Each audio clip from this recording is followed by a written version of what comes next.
Bonjour les filles, j'espère que vous allez bien. Aujourd'hui, vous allez découvrir un remplissage en gel. Pour cette pose, j'ai utilisé le gel de Ongles 24, c'est le Builder Extra Thick Clear que j'aime énormément parce qu'il est hyper compact. Ça coule pas, ça coule toujours pas. Donc vraiment, c'est super. Maintenant, sachez que c'est un remplissage de 6 semaines, donc il y a une énorme repousse, ne soyez pas surprise. Ceci dit, on n'a pas eu de décollement, enfin je crois pas, vous allez le découvrir. Ma cliente a choisi de faire son remplissage avec une couleur rouge. Donc sur le nuancier, elle a choisi celle-ci, donc c'est un rouge plutôt Racing Red, un peu Louboutin, un vrai rouge Ferrari qu'on aime. En l'occurrence, c'est un vernis rouge de la marque Indigo. La référence, c'est Keep Calm Biodiva, s'il vous plaît. Maintenant, je vous laisse découvrir ça en images. Et donc, première étape, on désinfecte tout le temps les mains de sa cliente. Là, on va retirer les bijoux, les strass, qui tiennent extrêmement bien. Donc, j'ai utilisé une pince, surtout pas ma pince à cuticule que j'utilise habituellement, qui risquerait de s'abîmer. Mais après, j'ai un petit peu triché à la ponceuse, puisque décidément, ils tiennent extrêmement bien. On retire la couleur. Donc, je retire la couleur avec un embout en acier, moyen à épais, puisqu'on est sur du gel. Et donc, étape retrait cuticule. La cuticule, c'est une petite pellicule qui est apposée sur l'ongle, qui est souvent invisible à l'œil nu, et qu'il faut retirer de manière très délicate. Donc, on la pousse jusqu'à l'hyponychium avec un embout très fin. Moi, j'aime bien travailler avec un embout en céramique. C'est un petit embout qui est assez léger. Il est vraiment idéal pour la préparation et il dissipe vraiment la chaleur. Donc normalement, si vous tenez bien votre embout et que vous adoptez une bonne pression, votre cliente ne ressentira pas de sensation de chaleur désagréable ou douloureuse. Ensuite, je viens couper la fameuse cuticule qu'on a repoussée, voilà, jusqu'à l'hyponychium. Mais là, on dose bien, on fait attention. Normalement, si le travail a bien été fait en amont, il n'y a aucun risque de blessure. J'aime bien terminer le travail avec un petit embout diamant, ce qu'on appelle les embouts diamants, c'est celui-ci. Donc il est sous une forme de boule et il y a différents formats. Là j'utilise un petit format parce que je voulais vraiment venir dans les angles. Et ça me permet plutôt de gommer gentiment les petites peaux que je ne voulais pas nécessairement couper. Donc l'embout diamant il permet de peaufiner et d'éliminer les petites peaux qui encerclent le bord libre. Vraiment idéal pour venir dans les recoins, notamment sur les parallèles, peut-être que vous connaissez déjà.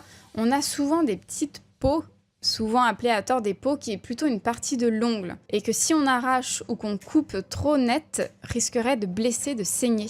Venir la gommer avec un embout comme ça, c'est vraiment l'idéal, je vous recommande vivement. Ensuite, je prépare quand même l'ongle de ma cliente, c'est-à-dire que là, on a retiré notre couleur, une partie du gel, et maintenant, on s'est mis d'accord en effet sur la longueur, la forme qui lui plaît, et on voit si on est quand même assez cohérent sur les deux mains avant d'entamer notre remplissage. Et donc, pour limer le gel, j'utilise une lime qui a un grain épais, 80-80. Voilà ce que je vous recommande. Pour les ongles naturels, on va utiliser un grain fin, plutôt 100-180, mais je reviendrai dessus. Donc avant de procéder au remplissage, pensez toujours à déshydrater la surface de l'ongle en appliquant très rapidement un nail prep ou un déshydratant. Donc c'est aussi un antiseptique, donc c'est très important. Il va s'imprégner immédiatement et ça va permettre de retirer les petites pellicules grasses. Ensuite, vous appliquez en fine couche sur l'ongle naturel le primer qui remplace le gel de base et il laisse un fini collant. Donc ça aide vraiment le gel, ou la base de semis d'ailleurs, à adhérer. Personnellement, j'utilise un primer sans acide. Ça évite les échauffements sous la lampe pour les personnes qui auraient des sensibilités. Si vous voyez qu'il y a des gros décollements, je vous recommande d'appliquer du line out. On appose son gel proprement, sans couler dans les cuticules. Donc là, en fonction des gels, il y a des préférences. Moi, j'aime bien les gels à viscosité assez épaisse qui ne coulent pas, tellement plus pratique. On pense surtout à bien border son ongle pour éviter les décollements. Toujours catalyser au minimum 60 secondes sous lampe CCFL. Une fois qu'on a fini le remplissage et que tout est bien catalysé, on dégraisse pour essuyer la matière avec un cleaner, un petit pad, et ça permet de rendre la surface non collante avant le limage. Première étape, retirer l'excédent de matière avec un embout en acier qui a une tête ronde, donc il est cylindrique et il permet de retirer vraiment l'excédent de matière tout en venant border contre la cuticule, ce qui évitera les blessures. Toujours, on travaille dans un même sens, c'est très important. Pour éviter les trous dans la matière, ça vous permettra une certaine uniformité.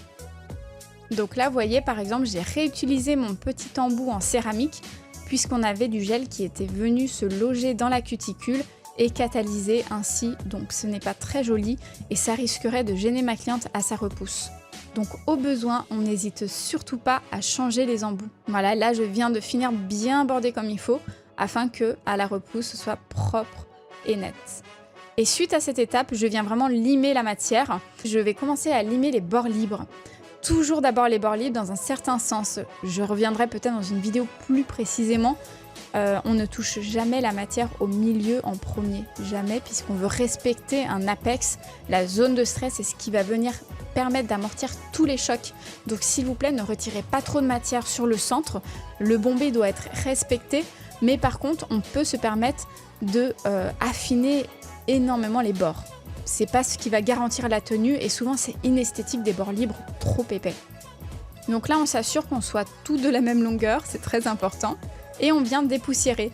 Vous voyez, moi je viens dépoussiérer avec une petite houppette parce que mon pinceau kabuki me sert juste à dépoussiérer tout le long de la prestation, mais je ne le trouve pas assez précis. Et c'est très important de bien dépoussiérer avant de poser sa couleur au risque d'avoir des défauts disgracieux. Là, on vient tout simplement poser notre couleur.